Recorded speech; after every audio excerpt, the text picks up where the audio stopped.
राज्यपाल के अभिभाषण के साथ विधानसभा का बजट सत्र शुरू। स्थगन प्रस्ताव को लेकर कांग्रेस ने किया हंगामा।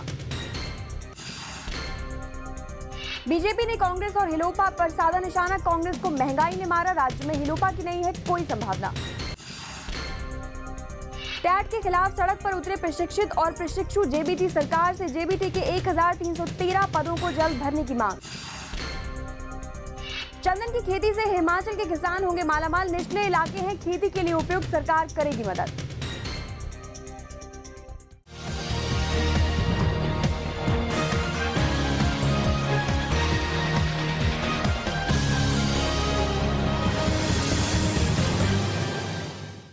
नमस्कार, हिमाचल आजकल में आपका स्वागत है। मैं हूं पूर्णिमा। अपने इस खास न्यूज बुलेटिन में हम आपको दिखाएंगे राज्य की हर वो खबर जिसका सरोकार सीधे आपसे है। हिमाचल विधानसभा के बजट सत्र का आगाज आज से हो गया है। ये सत्र 6 अप्रैल तक चलेगा। विधानसभा सत्र के पहले दिन की शुरुआत राज्यपाल उर्मिला सिंह के अभिभाषण से हुई। उन्होंने अपने अभिभाषण में धूमल सरकार के मौजूदा कार्यकाल की उपलब्धियां गिनाई और कई क्षेत्रों में किए गए सरकार के अनूठे प्रयासों की सराहना भी की। अभिभाषण के बाद स्थगन प्रस्ताव को लेकर विपक्षी दल कांग्रेस ने हंगामा किया। शोर शराबे के बीच सत्र को सोमवार तक के लिए स्थगित कर दिया गया। हिमाचल विधानसभा का बजट सत्र आज से शुरू हो गया है। राज्यपाल उर्मिला सिंह ने अपने अभिभाषण में वर्तमान सरकार के 4 साल की उपलब्धियों को गिनाया। उन्होंने कहा, धूमल सरकार प्रदेश की वित्तीय स्थिति को मजबूत करने का हर संभव प्रयास कर रही है। सरकार समाज के कमजोर तबकों के उत्थान को प्राथमिकता दे रही है। मेरी सरकार ने 30 दिसंबर 2011 को अपने शासन के 4 वर्ष पूरे किए हैं।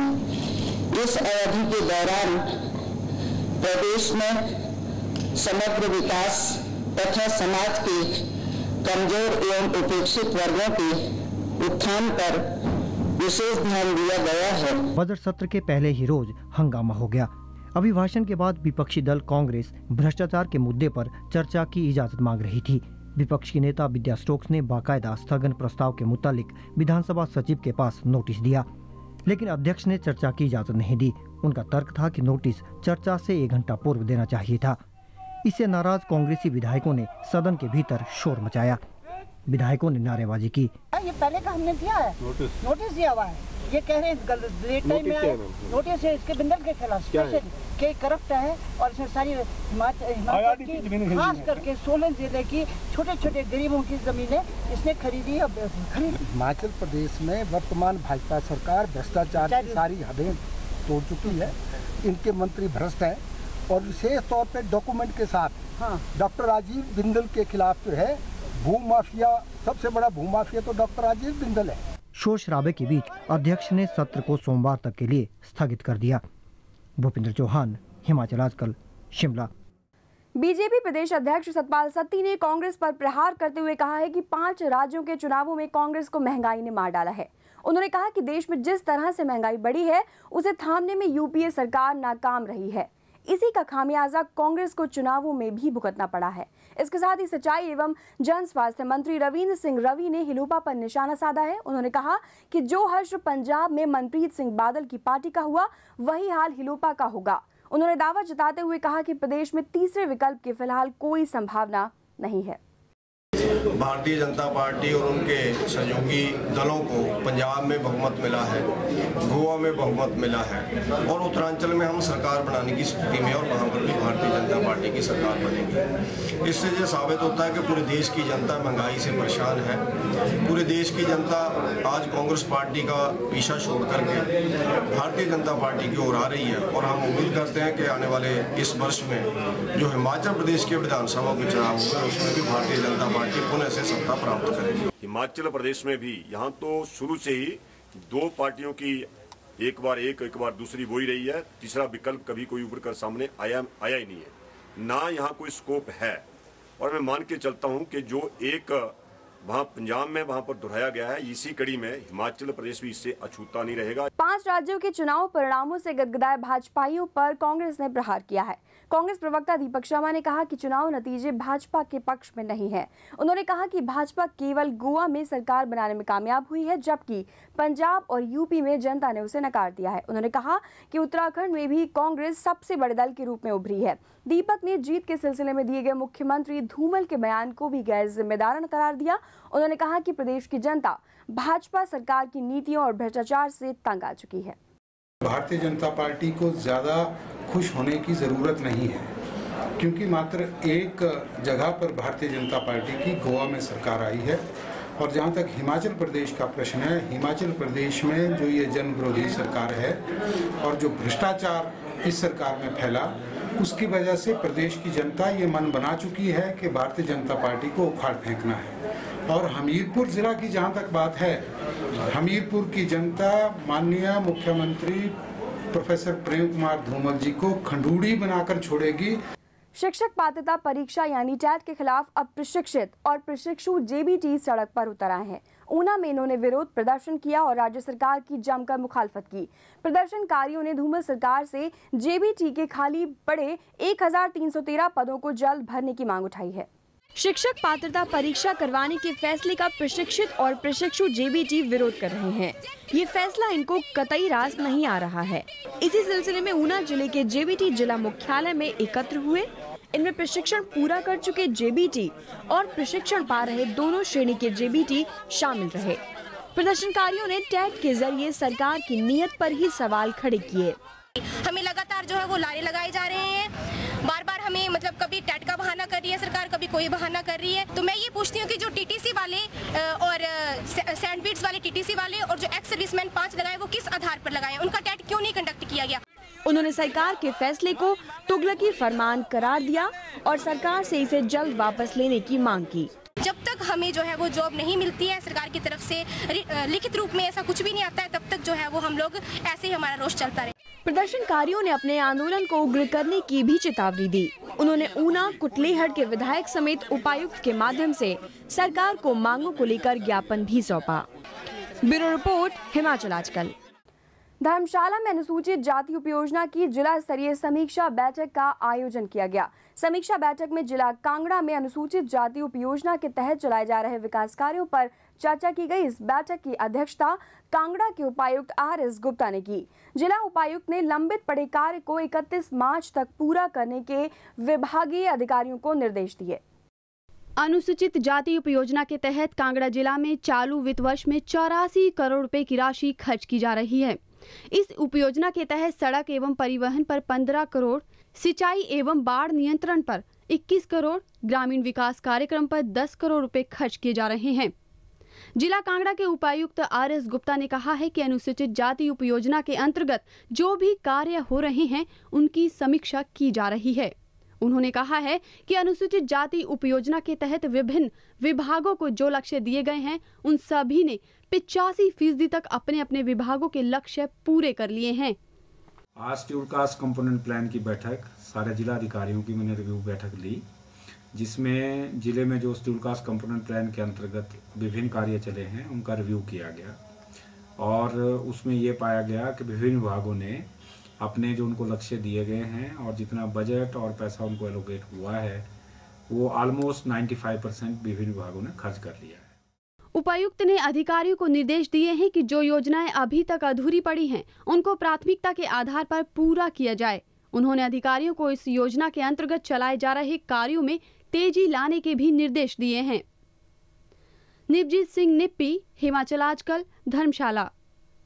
अंतर्राष्ट्रीय महिला दिवस के अवसर पर ऊना में एक कार्यक्रम आयोजित किया गया। इस कार्यक्रम में नुक्कड़ नाटक के माध्यम से कन्या भ्रूण हत्या के बारे में लोगों को जागरूक किया गया। महिला दिवस पर आयोजित इस कार्यक्रम में महिलाओं ने बढ़ चढ़कर हिस्सा लिया। ऊना में अंतर्राष्ट्रीय महिला दिवस के अवसर पर समाज कल्याण विभाग द्वारा एक कार्यक्रम का आयोजन किया गया। इस मौके पर नुक्कड़ नाटक के माध्यम से लोगों को कन्या भ्रूण हत्या के बारे में जागरूक किया गया।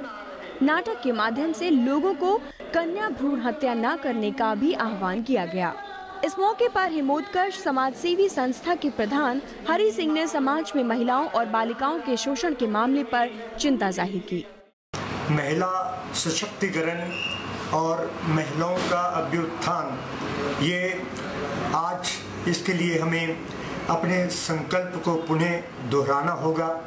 मेरी राय में बहुत सारे ऐसे कंसर्न्स हैं जिनको एड्रेस करने की ज़रूरत है ताकि सही मानों में महिलाओं का सशक्तिकरण हो। ऊना में आयोजित अंतर्राष्ट्रीय महिला दिवस कार्यक्रम में महिलाओं ने बढ़ चढ़कर हिस्सा लिया। नुक्कड़ नाटक के जरिए महिलाओं पर हो रहे अत्याचार के बारे में जनता को जागरूक किया गया। ब्यूरो रिपोर्ट, हिमाचल आजकल। फिलहाल रुकेंगे एक छोटे से ब्रेक के लिए। ब्रेक के बाद भी खबरों का सिलसिला यूं ही जारी रहेगा। देवभूमि का सजग प्रहरी, हिमाचल आजकल। हिमाचल प्रदेश की राजनीतिक हलचल, सामाजिक चहल पहल, सांस्कृतिक व धार्मिक रबतों का बेहतरीन व अद्भुत संगम। देखिए हिमाचल आजकल प्रतिदिन रात्रि 9 बजे सिर्फ दिशा चैनल पर। ब्रेक के बाद आप सभी का स्वागत है। एक नजर हेडलाइंस पर। राज्यपाल के अभिभाषण के साथ विधानसभा का बजट सत्र शुरू। स्थगन प्रस्ताव को लेकर कांग्रेस ने किया हंगामा। बीजेपी ने कांग्रेस और हिलोपा पर साधा निशाना। कांग्रेस को महंगाई ने मारा, राज्य में हिलोपा की नहीं है कोई संभावना। टैट के खिलाफ सड़क पर उतरे प्रशिक्षित और प्रशिक्षु जेबीटी। सरकार से जेबीटी के 1313 पदों को जल्द भरने की मांग। चंदन की खेती से हिमाचल के किसान होंगे मालामाल। निचले इलाके हैं खेती के लिए उपयुक्त, सरकार करेगी मदद। विश्वविख्यात हिमाचल के प्रमुख शक्तिपीठ मां नैना देवी में 4 दिनों में लाखों श्रद्धालुओं ने शीश नवाया। होला मोहल्ला मेला आनंदपुर साहिब में था, लेकिन श्रद्धालुओं ने वहीं से नैना देवी की तरफ भी रुख किया। मां के इस मंदिर में हर साल देश विदेश से लाखों श्रद्धालु आते हैं और माता के दरबार में दिल खोलकर चढ़ावा चढ़ाते हैं और मन्नतें मांगते हैं। मां नैना देवी के दरबार में यूं तो हर समय भक्तजन जुटे रहते हैं, लेकिन विशेष मौके पर यहां श्रद्धालु की आमद बढ़ जाती है। पंजाब के आनंदपुर होला मोहल्ला मेले की वजह से पूरे 4 दिन यहां करीब 4 लाख श्रद्धालु पहुंचे। इन्होंने होला मोहल्ला के बहाने हिमाचल के शक्तिपीठ के भी दर्शन किए और मां से मन्नतें मांगी। यहाँ पर लाखों श्रद्धालुओं ने माथा टेक के मां का आशीर्वाद लिया। प्रशासन की तरफ से लंगर व्यवस्था पूरे सुचारू रूप से चलाई जा रही है। श्रद्धालुओं की बढ़ती संख्या को देख पुलिस प्रशासन भी मुस्तैद नजर आया, जिसके चलते सुरक्षा के पुख्ता बंदोबस्त भी किए गए थे। मुकेश राज, हिमाचल आजकल, नैना देवी।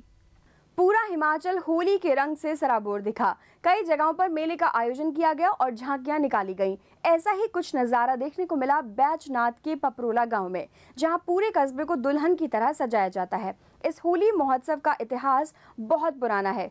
5 दिन तक चलने वाले इस होली मेले का शुभारंभ प्राचीन बाबा ज्ञानदास मंदिर में पूजा अर्चना से शुरू होती है। इस मेले का इतिहास बहुत पुराना है। पिछले 130 सालों से इस मेले का आयोजन किया जा रहा है। इस मेले की सबसे बड़ी खासियत यहाँ निकाली जाने वाली विभिन्न देवी देवताओं की मनोहर झांकियां हैं, जिन्हें स्थानीय व्यापारी पूरी लगन से सजाते हैं। वहीं दूर दूर से लोग इस मेले में निकाली जाने वाली झांकियों को देखने आते हैं। पपरोला होली मेला का इतिहास 130 साल से भी पुराना है। झांकी देखने के लिए दूर दूर से लोग जो है वो यहाँ पे आते हैं और रात का वक्त पपरोला दुल्हन की तरह सजा होता है। सिरमौर जिले के हरिपुर धार इलाके में एक कार गहरी खाई में गिर गई, जिसमें एक व्यक्ति की मौके पर ही मौत हो गई है, जबकि एक अन्य गंभीर रूप से घायल हो गया। मृतक 30 वर्षीय आशु कालाअंब निवासी बताया जा रहा है, जबकि घायल दीपू दमन अंबाला निवासी है, जिसका इलाज नाहन अस्पताल में चल रहा है। मृतक के परिजनों का आरोप है कि दुर्घटना होने के बाद प्रशासन ने पूरी रात कोई सुध नहीं ली। राज्य सरकार तकनीकी शिक्षा देने के बड़े बड़े दावे तो कर रही है, पर हकीकत कुछ और ही बयां करती है, जिसका जीता जागता उदाहरण सोलन की तकनीकी शिक्षा प्रशिक्षण संस्थान है, जहां प्रशिक्षण के लिए रखी गई मशीनें कई महीनों से खराब पड़ी हैं, जिसका खामियाजा प्रशिक्षण ले रहे छात्रों को भुगतना पड़ रहा है। सोलन के तकनीकी शिक्षा प्रशिक्षण संस्थान में कई महीनों से प्रशिक्षण की मशीनें खराब पड़ी हैं। इसका खामियाजा सीधे तौर पर वहां प्रशिक्षण ले रहे छात्र भुगत रहे हैं। करीब 53 साल पुराने इस प्रशिक्षण संस्थान में आज भी कई खामियां हैं। इस संस्थान में प्रशिक्षण के लिए रखी गई 18 मशीनों में से सिर्फ एक ही मशीन काम कर रही है, जबकि 17 मशीनें खराब पड़ी हैं। प्रशिक्षण मशीनें खत्म होने से संस्थान में प्रशिक्षण प्राप्त कर रहे सभी छात्रों का भविष्य दांव पर लगता नजर आ रहा है, जिससे छात्र खासे नाराज हैं। जैसे कि कोई भी प्रैक्टिकली जॉब बनानी हो तो जो हमारे सीनियर है वो खुद बनाते हैं, तो हमें जो फ्री टाइम कम मिलता है, तो फिर हमें भी दिक्कत आती है। वो भी 16 बच्चे वो भी काम करते रहते हैं और फिर हम भी जूनियर भी 48 है, तो हमें भी काम करने में दिक्कत आती है। फिर औद्योगिक प्रशिक्षण संस्थान के प्रिंसिपल शिवेंद्र डोगरा ने तो मशीनों के खराब होने की बात को ही नकार दिया है और ना ही इस बारे में उन्हें कोई जानकारी दी है। मेरे हिसाब से सभी जो है वो वर्किंग कंडीशन में है, क्योंकि ये मशीन जैसे जैसे जो प्रैक्टिकल हम पढ़ाएंगे, थ्योरी पढ़ाएंगे, प्रैक्टिकल कराएंगे, जो मशीन जब यूज़ होनी है उस मशीन को उसी समय यूज़ में लाया जाता है। ऐसी जो ना मेरे पास कोई कंप्लेंट स्टूडेंट्स की आई है, ना ही मेरे पास किसी इंस्ट्रक्टर ने कहा है, क्योंकि हमारे पास तो एक मेंटेनेंस मैकेनिक भी है जो कि रेगुलर जो है वो उन मशीन्स को चेक करता है। प्रदेश में तकनीकी शिक्षा को बढ़ावा देने के सरकारी दावों की पोल खुलने लगी है। सोलन प्रशिक्षण संस्थान के अलावा राज्य में और भी ऐसे कई तकनीकी शिक्षा के संस्थान हैं जहां पर्याप्त सुविधाएं नहीं हैं। ब्यूरो रिपोर्ट, हिमाचल आजकल। अब हिमाचल के निचले क्षेत्र के किसान चंदन की खेती के जरिए भविष्य में विकास की नई इबारत लिखेंगे, जिसके लिए प्रदेश सरकार की ओर से पहल कर दी गई है। कांगड़ा, हमीरपुर और बिलासपुर जिले में चंदन की खेती का परीक्षण सफल रहा है। इससे उत्साहित प्रदेश सरकार ने कई जिलों के लिए एक बड़ी परियोजना तैयार की है। अब इस परियोजना को वन और कृषि विभाग आगे बढ़ाते नजर आएंगे। इस संबंध में सरकार ने दोनों विभागों को निर्देश दे दिए हैं। परियोजना को स्वीकृति के लिए केंद्र के पास भेजा जा रहा है। इसे लेकर पूर्व सांसद कृपाल परमार भी खासी रुचि दिखा रहे हैं। प्लानिंग बोर्ड की, हिमाचल प्रदेश प्लानिंग बोर्ड की मीटिंग में मैंने इस विषय को रखा था। माननीय मुख्यमंत्री जी से पहले भी इस विषय पर बात हुई थी और मैं हिमाचल सरकार का, विशेषकर माननीय मुख्यमंत्री श्री प्रेमकांत धूमल जी का धन्यवाद करता हूं कि उन्होंने इस विषय को गंभीरता से लिया है। प्रदेश के किसानों को चंदन की खेती करने से आर्थिक लाभ मिल सकेगा। एक सर्वे के मुताबिक 1 एकड़ भूमि में करीब 300 पौधे चंदन के तैयार किए जा सकते हैं। 15 सालों में यही पौधे करीब 2.5 करोड़ की कीमत के बिक सकेंगे। अगर केंद्र ने परियोजना को हरी झंडी दी तो राज्य के किसान चंदन खेती के जरिए समृद्धि की नई इबारत लिख सकेंगे। गुलशन धनोआ, हिमाचल आजकल, देहरा। आइए आपको दिखाते हैं कि हिमाचल आजकल के बारे में क्या कहना है राज्य के प्रमुख नेताओं का। मैं इस शुभ काम के शुभारंभ के लिए चैनल के आयोजकों बहुत बहुत हार्दिक बधाई देता हूं और उनकी सफलता के लिए अपनी शुभकामनाएं देता हूं। खुशी है हिमाचल प्रदेश की जनता को तुरंत हिमाचली घटनाओं के बारे में भी, सरकार की जो योजना हमारी होती है उनके बारे में भी, और विकास के काम जो सरकार कर रही है आम आदमी के लिए, वो सारी की सारी सूचनाएं, सारी की सारी जानकारी प्रदेश के आम आदमी तक पहुंचेगी। बड़ी खुशी हुई है सुनकर कि हिमाचल आजकल का चैनल जो है, नया चैनल जो है वो शुरू होने जा रहा है हिमाचल में, और ये एक बड़ी उपलब्धि है और मैं समझता हूँ कि ये चैनल जो है लोगों को जागरूक करेगा। मैं अपनी ओर से हार्दिक शुभकामनाएं देता हूँ। मैं बहुत सारी शुभकामनाएं देना चाहती हूँ क्योंकि ये राष्ट्रीय अंतर्राष्ट्रीय लेवल पर इसके पूरा न्यूज़, चाहे वो धार्मिक क्षेत्र में हो, राजनीतिक क्षेत्र में हो, सामाजिक क्षेत्र में हो, सभी तरीके से देश और विदेश को ये पूरी तरह से ये चैनल के माध्यम से हम देख पाएंगे। और अब एक नज़र टेक्स्ट हेडलाइंस पर।